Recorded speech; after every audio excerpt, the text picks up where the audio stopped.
Grew up knowing I was not wanted. I grew up knowing that I don't have someone to lean on. But hours later, she's screaming for help. She's screamed. And that is a phone that is catastrophic.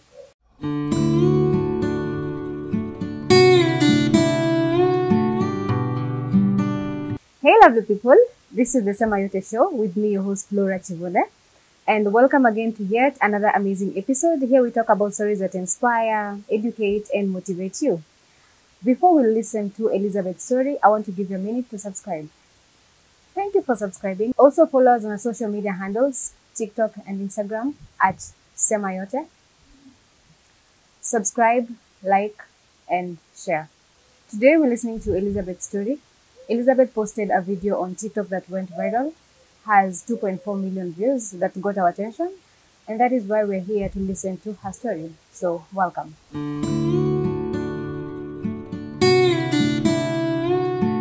Just like before, I can see that you're sure you can change him, but I know you won't. The devil doesn't bargain, he'll only break your heart again, and isn't worth it. We're here with Elizabeth, and she's ready to tell us the story of her life and how she managed to overcome. So, welcome, and we're privileged to have you today.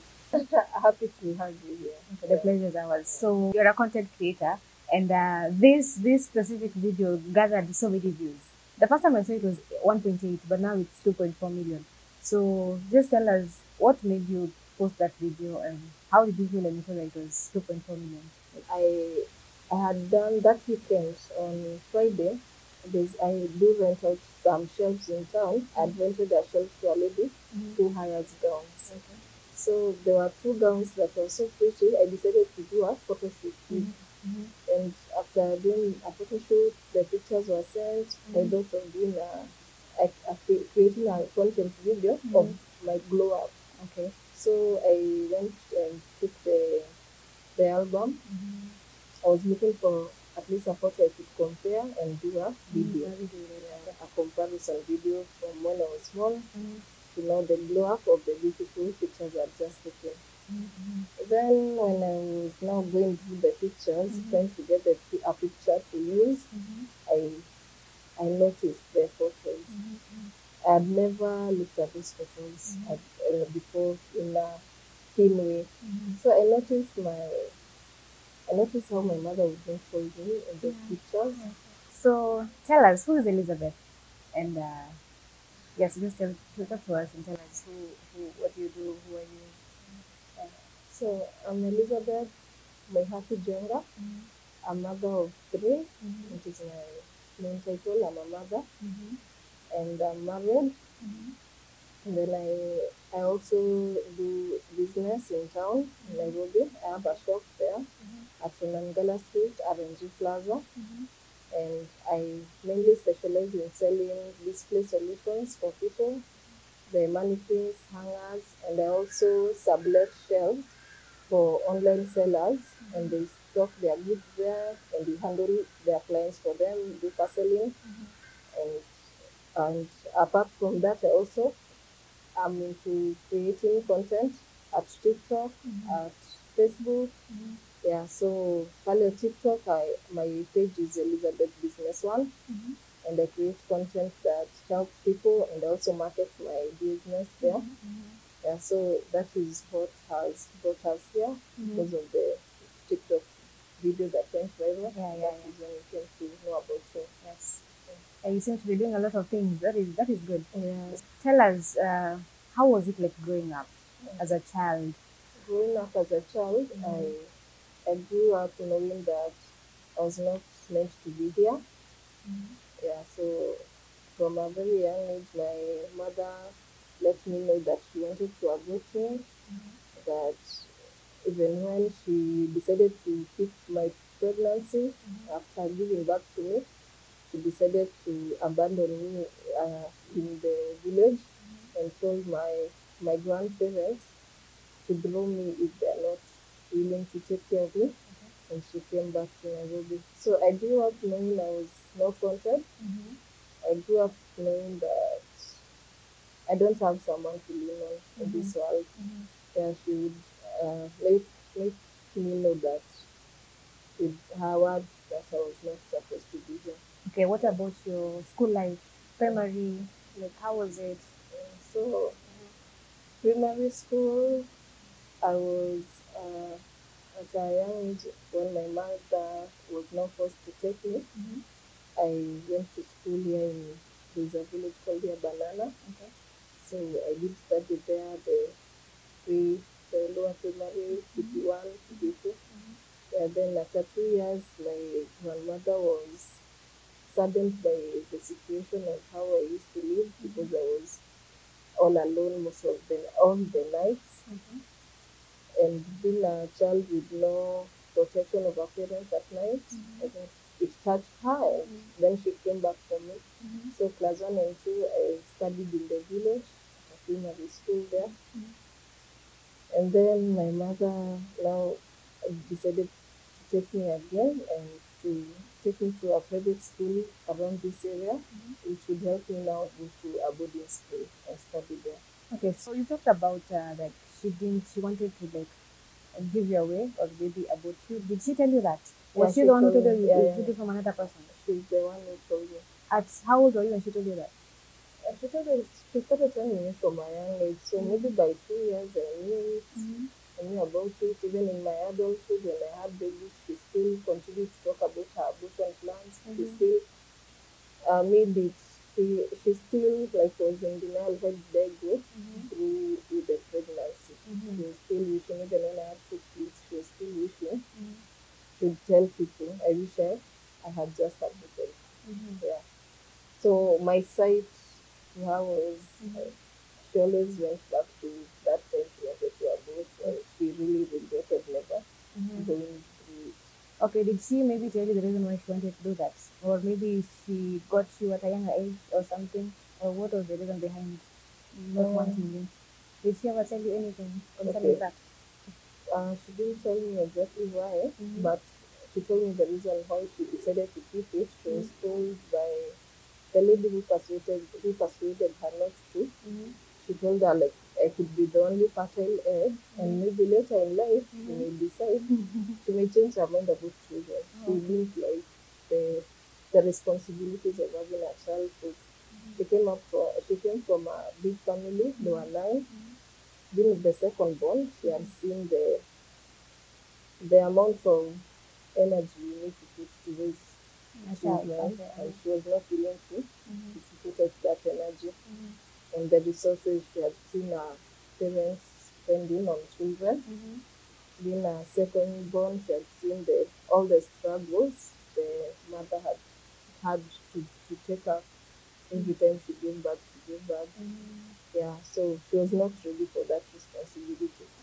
So in primary school, I felt I didn't. In primary, that's when I started realizing how a relationship of a mother and a child should be. Because during the times for visiting, I would see children running towards their mom and hugging them. So that is when I knew my relationship with my mother is not normal. There's no love. There's no love. There's no affection because the I could not feel my body wanting to go run and hug her. Like there's And no way, kiss her. there's no any time she never came to visit you in school. She would visit, as you see in the picture, she was there on visiting day, but there was no affection. It was just something to do. You have the baby in boarding school, you have to visit them, buy something for them. Her financial status was good. She did not lack money, so she could go buy the kids The snacks. or the snacks and drink. Yeah, but the affection part of how have you been? Is there anything bothering you in school? It was all about performance. Performance. Did you perform well? If you didn't, the like more insults of why are you not winning? Why are you not number one like so and so? Oh, okay. It was The comparison not, part. it was just about comparison, be like this. I felt like a slave in a house, and my payment was school fees. So was it a day school? It was day school, right? In class 4, I was taken to a boarding school. So during your day school, you used to go home and do like all the work. Yeah, I used to class 3. I used to do the work. I was only like 6.5, and I went to class 3. Yeah, so when I went to boarding, it was I call it a necessary evil, because at least there I could be able to get my meals, breakfast, lunch, supper, and as to even pay a snack. Yeah, but now what I was lacking was that affirmation, Yeah, the love. the love. Yeah, at least not just always telling you are not wanted. So your duty here, because you are not wanted, but you have now a duty to play or to perform in school, so that you can be able in the future to have a career to support you. It was now I was being paid. Then it was never about me. It was all about her. Yeah. The school she took me was a school she wanted to go, and she admired that school. Oh, like she was living. Yeah, so her I was dream, living her her dream. dream, Okay. but now she had someone to fulfill her desires. So even in the pictures that I found, at the end she would write 36 years, 37 years, 28 years, 30 years. She was marking her life, but now drew me and drew the pictures. It was not about Elizabeth is here. It was about her. It was about her. Okay. So when she comes to that boarding school to visit me, she's feeling, I achieved. I achieved. Not Elizabeth achieved. It's I achieved. I attended now Kalimani Primary School. Also high school, it's a high school she wanted to go. It's near the place she was born in. It was a proud moment for her. Not for me. It was never about me. It was always about her.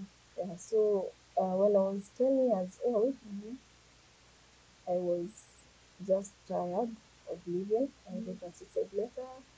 I said it's my mother who is forcing me to do this. But luckily, I did not get to the point of thinking, is it a role? Is it a knife I use?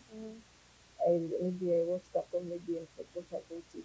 But I always remember. You told us about your mother. You told us how she wanted to abort you and how everything was. So, did she ever tell you, talk to you about your father or anything?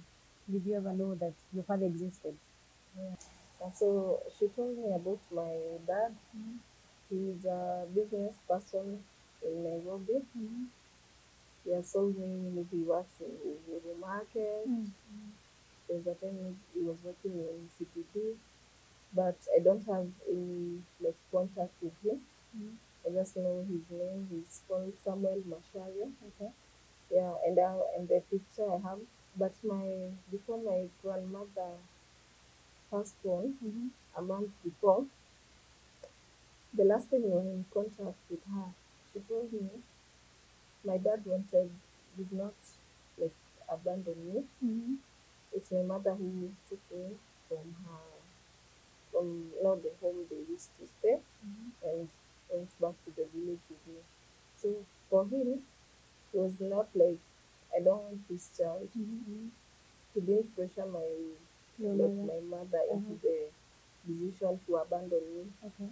But she's the one who was not ready to be in a relationship and to raise me together with him in a home together. Okay. So she left. She had taken me back to the dad, and then she left and went back to the village. Yeah, so I think she's the one who cannot live a married life. Yeah. My mother used to tell me Alisema, if I get pregnant, he will marry me. Now that your father now. Yeah, my mother. Okay. But I think my mother, when we stayed with him, I'm not ready for marriage. Maybe she wasn't ready for commitment. Yeah. For me, I just say she chose her career before, and she put her career needs before everyone's needs. Did he know that you existed? He does. He does. He does. He knows. Okay. Yes. So I just say I'm the child of God. But would you wish to meet him maybe? Would you wish to meet him one day? Your father? I believe it would be interesting.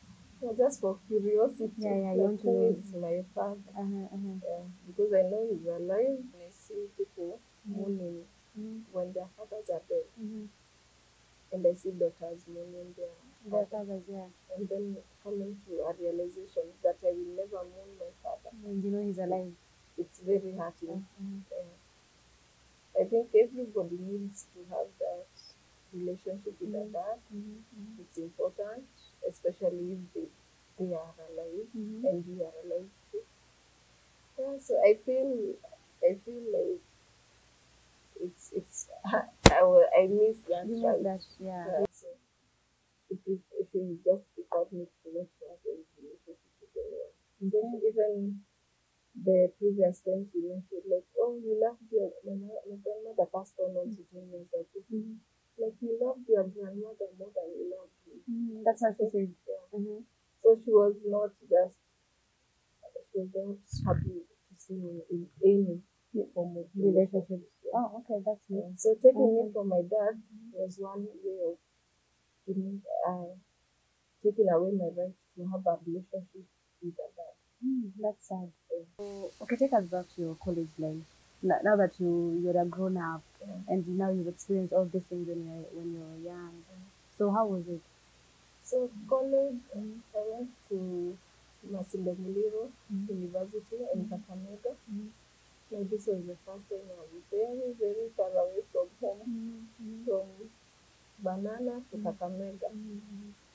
And then I say God knew that the thing I needed most in this life was a relationship. Okay. Yeah, so the bus we took, Akamba bus, the first time my journey to Kakamega, and the first bus we took, my husband also was in the bus. But I did not know. You didn't know? I didn't know. He's coming from Ombige, coming from Banana. We are there in the same bus. So we went to Kakamega. Now the orientation day, I saw him, but I also did not connect that one day we'd be having a relationship. So he was going to Masinemliro? Yeah. The center you were going to Masinemliro? Yeah. Okay, but you were didn't new know? students. Oh, okay. Yeah. That's a So we are coincidence. supposed to be there. So the orientation, both of us in the same bus. So I really needed a relationship. Relationships are important. Yeah, they are. It's not about education because that's the only thing. You need a social life. Yeah, you need a social life. Education is the only thing. I should tell my daughter, your mother is supposed to be a career woman. Yeah, so that was the only thing she wanted for me. Yeah, so we met the first day I saw him there with the guitar. I was like, oh, this one has come to somewhere music. He had gone to do a course with a management music. And so with time we met in a friend's place and we developed a relationship. Which has really helped me grow. So I had no relationship from first year. I had a relationship, and so my mother's abuse would only be felt. They kind of like drifted away. A lady who told me in one of the comments that I was always sad and she would not put like happy, and you should not know why. You're always sad in college? I was actually always sad, but when I was with my husband, I was always laughing. Like when he was in the rooms we used to sleep in, I would always be laughing. Laughter heals. Yeah. But maybe now when he's not there, I've been ningekuwa sad. Yeah, unaweza kukumbuka. That he met me in those moments where I was sad. Yeah, because now in high school, I think the moments now when those people would see me sad. After first year, 2008, the first year, 2009, that is when my mother got us through. Okay. So yes, it is the first time she's not able to have money, her money. So the time she got a stroke, it was during the holiday. So after the holiday, we go now to second year. It was August. And that time she told me some really tough words. tested as a stroke to her. Mm-hmm. Yeah, I was Was she ever working. sick? Or how did the stroke come? She had high blood pressure. Oh, okay. So I was working in a job there in Banana. I used to look for opportunities to work during the holiday. Okay. So it was the first long holiday, so that we can transition to second year. I took up a job of selling water. And we used to sell water. We would do 2 shifts. So there's a lady who would leave at 1 p.m. and then I enter and I talk her by maybe 8 p.m. I'm done selling water, then go home. So she came to the house and found there was no food. I don't know how that night she was there. But she came, found, I think maybe that day she was working a day shift in her career. It was not normal. So she came, found there was no food, then she called me, told me, is there food? I was like, oh, I'll be coming after job, I will cook. Okay. But she was not happy with that. So she told me, you know what, from this day, first of all, I'm not taking a cold war. It's in the fall. I'm going to start a cold war with you. I will never cook in this house. I will never clean in this house. I'll never do anything in this house. And now remember I told you, for me and you, my education was being paid because I was a slave in this house. Okay. And the slave would do everything in the house, clean the house, with whatever, cook everything. The moment she said that, and I think the fact that I knew my school fees was being paid as payment for what I do in that house. And now she puts the words inside. You know, I was the one being paid. I feel. But now they are words. Okay, her words. And they are being talked as love. And I'll never clean. I'll never cook. I'll never do dishes. I'll never do anything in this house. It's all your work. And there's no love in that sound. There's no love. She's just telling you, no, that it's commanding. She's commanding. It's your work to do this. There's no love. There's no affection in the words. I said, okay. And there's a cold door also, so we won't be talking. Yeah, you can't. I was like, okay. I went on with my shift, finished my shift, nikaenda nyumbani. Hours later, she's screaming for help. Like, so you found her in the house sitting, or she didn't cook? She didn't cook? She didn't eat. Final. So I just go and buy food and cook. 4 a.m. She screamed. That is how I found that it was a stroke. Just like that. And now she could not clean, she could not cook. There was now a physical. Oh, it was now physical. It was now physical. Whoa. Hours later, not even 24 hours. Well, so for me, I was like, okay, this has happened because God does not want you to go to that job your legs crushed. So they stroke 4 a.m. So what did you do? 4 a.m. alone in the house? So I just pick her up, put her back in the bed. You know, now she woke up and fell. Okay. And also dislocated her leg. You know, like you wake up thinking you're normal, then you go there, you are like partially paralyzed. So I put her back to bed. So in the morning, I took my aunt, kwanza nikakimbia Nairobi kutafuta drugs that she could take for the pressure. Then my aunt, we went to Tigoni. So there in Tigoni, she was asked, mimi nakupea stress because now her pressure was 160. It was very high. She was like, yeah, pointing at me. Oh. So you're the one, I'm not the cause of her stroke. Yeah, the reason for everything. Yeah. Just with the new leg. Okay.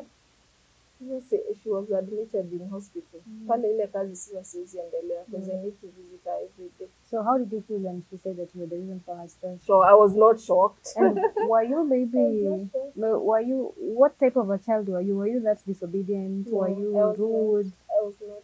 She used to stress me with Oscar. Do you want me to start drinking alcohol or is drugs you want me to take to be able to handle the stress?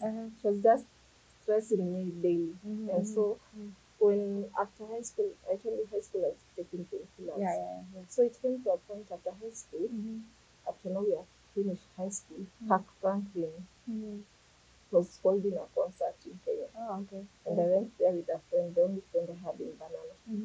So during the concert, the song he was singing was about Imagine Me. Imagine me being free, loving me totally, not about what my mother did, forgetting my past, forgetting what my mother did, my father did.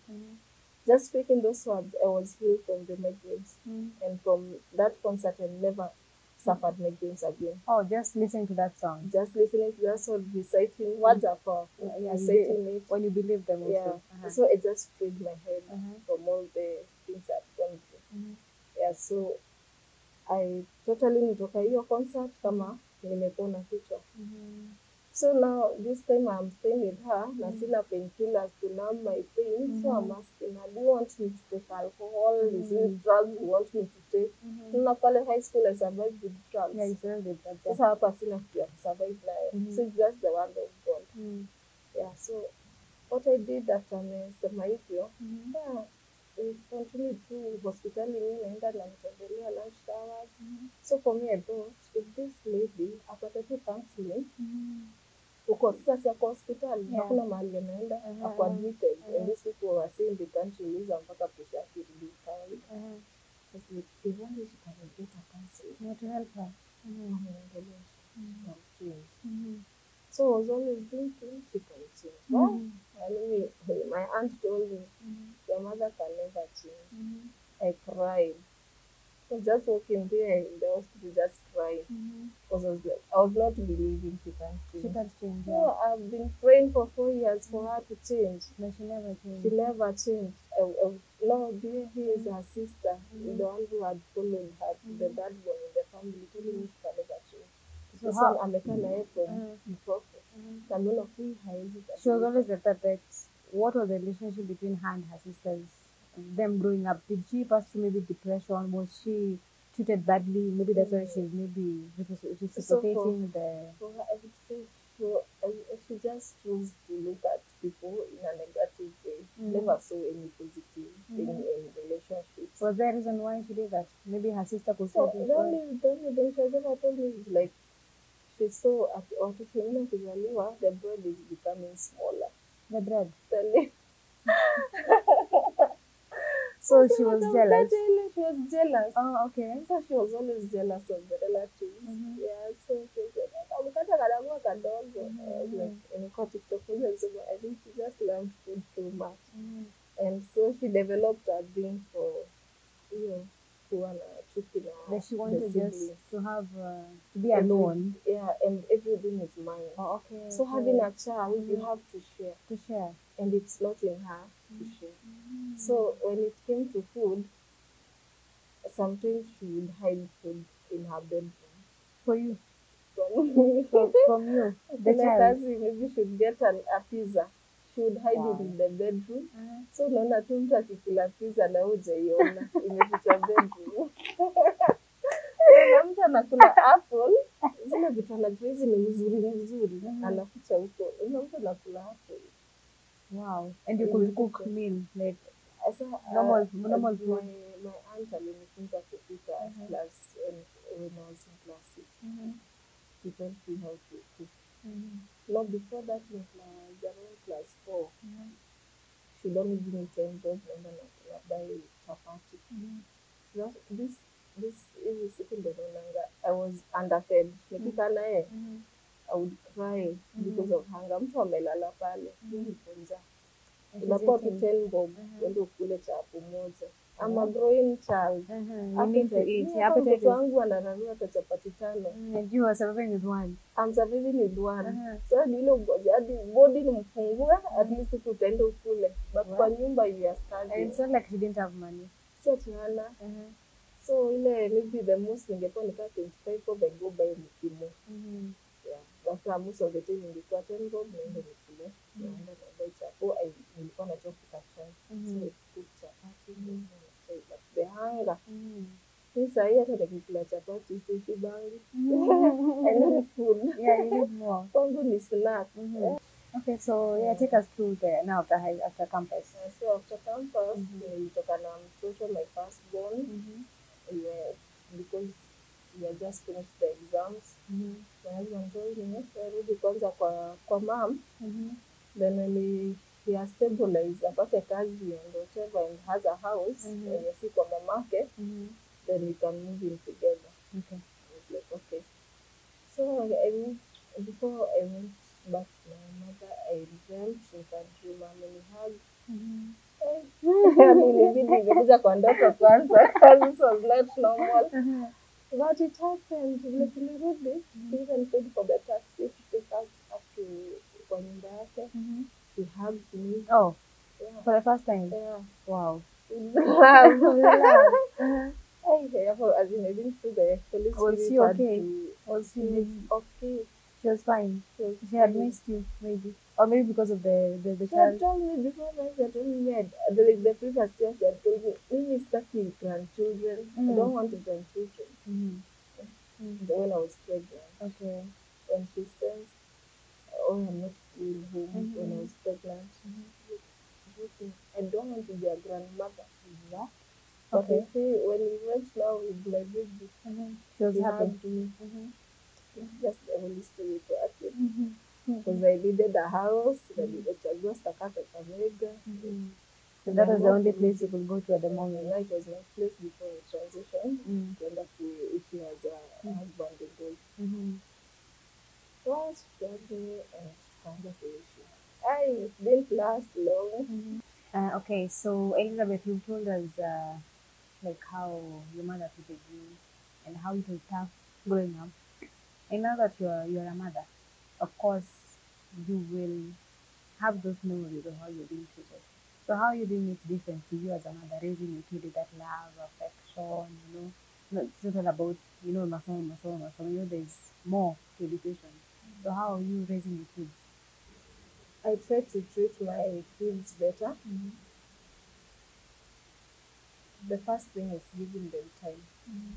Giving them my presence, my actual presence. So I chose a different career that would give me time with my children. That is why I'm into being self-employed. I have a business, even when I'm here, it's still running. So you create systems that will give you time enough to be with your kids and be there physically and to be able to communicate with them, know their needs, their actual needs, not just the school fees needs, but their emotional needs, their hunger needs. So also getting to learn what they love, like at least I know what my babies love, the kind of even the programs they love to watch. I'm not surprised when my kids like do something because you're in their life. I'm in their life. You're present. I'm present. Yeah, so from the year 2015, I quit employment and now decided to be in self-employment where I can be able to decide even if it's a whole year with my kids, I can spend that. Yeah, so I also have at least a supportive husband who was raised better and he's able to correct me. When I shout at my kids, because I was always taught that. Yeah, so there are some things you try to detox yourself from. That is not how you treat a baby. You don't shout at the baby all the time. So he's there as a person to correct me. That we don't do this. Mwongeleshe na upole. He will still understand. Yeah, so I try my best to learn from him how to treat the babies. Or to treat them also with, to show them love. If I found something good, pale kwa soko, I buy and give it to them with love. Yeah. Don't do anything that is not with the foundation of love. And do they ever ask about their grandmother? Have you ever taken them to see their grandmother, or do they know the story behind, or you never told them anything? So when I did that TikTok video, my firstborn, she saw it on my phone, and she was really concerned and asked me, "Mom, is what I'm reading like true? Did it happen to you?" The person was saying nobody was nobody saved me. I was like, we are here, we are, that is the reason we are here. Oh, that's it. Yeah, that's the reason we are here. Just tell those people there that we are here for you. So the next post I made on Facebook, I said, I have my daughter is here for me. So she affirms me, she tells me I love you. Oh, okay. Yeah, so she's trying to give me that love that we miss. Yeah. And so, like yesterday, we started now doing I started talking about God with them, asking them how they know God, and then we'll be going deeper now. The second born is 6 years, can be able to understand. So I teach them about God at home, not wait for the church to teach them. I teach them here at home, we learn together, we listen to preachings together. So they have a strong foundation of God and who God is, and to know how we talk of the stories. I give them examples of my life, examples of things I've seen, tell them don't go with this bad company. Because if I take from my mother's story, she says that she was introduced to the job of sex work, being a sex worker, by her friends. So I see that it's peers, the people she hung out with, led her, influenced her to her life, and this life ended up bringing me trauma. So you can avoid that by choosing your friends wisely. Yeah, so I talk to my daughter and tell her, if ukiona watu wanafanya this and it's wrong, avoid, separate yourself. Don't go into that. Separate yourself. And that way we are able to protect the family. So you say that after posting the video, your mother's family, your aunties saw it. Maybe they showed her. So did she tell you anything after that? Did she say anything to you? So after seeing the video, again not admitting responsibility for her actions, she told my aunties to tell me I can go now to other social media and spread the message, and also if in case she dies, I should not attend her funeral, and in case I die, she won't come to my funeral. Yeah, so that was deep. That was deep. Yeah. And how did you take it? Like, you totally not go to her. Maybe for God forbid, if you hear that she is no more, you won't go. Like Jesus said, let the bury the dead. Let the dead bury the dead. Are you sure not being too much on that? No. Okay. Because even like when I cut contact with her in this world we are in, even in the next life, we are not going to be in contact. Yeah, because this is just the physical body you are seeing, but I have a spirit that lives inside me. And out of the spirit is what leads us to the actions we do. Sorry, I just want to share my story to help others. I would advise those in the same circumstances to know that even without them, they will still live. I'm still here 13 years later after thinking of what if my mother died and weeping. 1 month later, she got the stroke. And 13 years later, I've never been supported by her through her whatever she was doing. And I'm still here. I have still been I was able to finish school. I was able to start a business without her finances. So you can still live. There are so many people in abusive relationships and say if they leave, their children will not go to school. They will still go to school. They will still have their school fees paid. God does open doors. He opened doors for me through my angel, Mama. She's called Mama Shine. God always has somebody who will come to help you. And yeah, God, haina sorrow. Yeah, si pale nilikuwa nalipwa school fees, then I'm crying the whole time. Nalipwa school fees, but 4 years I'm living on painkillers. Yeah, Mungu haina sorrow. It's just blessings that add no sorrow. And that is the way we are able to distinguish baraka za shetani na baraka za Mungu. Ya Mungu haina sorrow. Ya Mungu ikiji na death. where you have to sacrifice people to be able to sustain yourself. So I would say to anyone in an abusive situation, prayers do help, because sometimes you still need to be there as you wait for the time to get out. Fasting inasaidia sana. I used to fast nikikaa na yeye. You'd wonder kwa nini huyu akuli, hajui napambana na vita, lakini in a different way, by not eating. So prayers and fasting do really help, and hakuna maombi inaendanga kwa dustbin. So keep on praying. God one day will answer utajipata umetoka from that situation. Maybe there's someone who has this story but they can't share it out. How would you maybe tell them?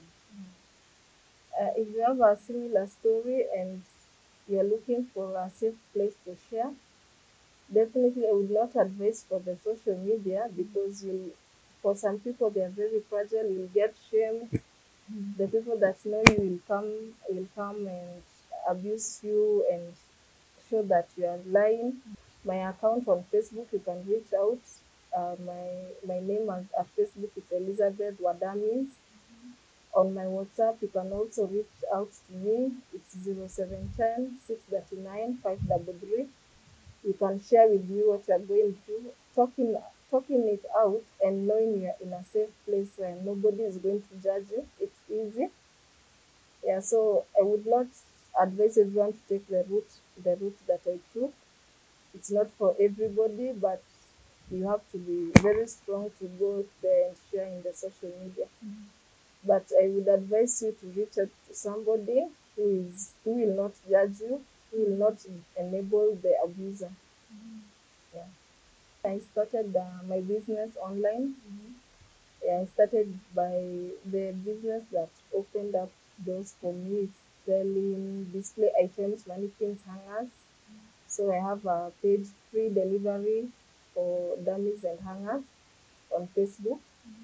My location is at Nairobi, Ronangala Street, RNG Plaza, first floor, F12. I also have a TikTok account where I do create content, Elizabeth Business One. I advertise my business there, as well as share content that can help the world, either through entertainment or educational content. Yeah, on Facebook, I also, last year, 2021, I was obese. I was at 100 plus kgs. I had developed high blood pressure. And from that 2021 June, I started a course where I help people lose weight. Yeah, so I have a Facebook page, Team Lose Fat Kenya, where I help people get back to their ideal weight. And there's a Facebook page, Weight Loss by Liz. It helps people get back to their ideal weight, and also get healed from lifestyle diseases. That is one of my purpose on this earth, because so many people are fighting diseases because of what we eat and how we eat and what we drink. But just few changes, and we are able to stay off drugs, because in an ideal world, people are not supposed to be chained to drugs. You should be able to get your healing from medicine. Your medicine should be from food, from herbs. They are not from drugs. So I do help people through that, as well as now my business of selling display items in town. So Elizabeth, thank you very much for getting the time to come and speak to us, because they say you never know how blessed you are until you listen to somebody's story. So I'm so sure somebody out there will listen to this story and they'll get encouraged. So thank you very much for just, having that time. And I'm so sure this story will help so many people. You'll get calls, you'll get, people are trying to tell you, how did you do it? And how was it? So thank you very much, because you've created an impact, and I know more people will come out, because people have been having the African culture that, I can't talk about my parents in a bad way, but now that's because you are there and you have opened up, like you've opened ways for so many people who are able to now to come out and speak. So I want to thank you very much, and may God continue blessing you together with your beautiful family and your, it's a blessing to have you. Thank you. Thank you, sir. Thank you for the kind words. So to you out there who has these burning issues and you want to speak them out, you can always reach us out, and we'll be ready to share them out, because when you speak them, somebody listens and they heal in one way or another. So thank you very much. Please subscribe to our YouTube channel. I'm Laura Chivune. Till next time. Bye.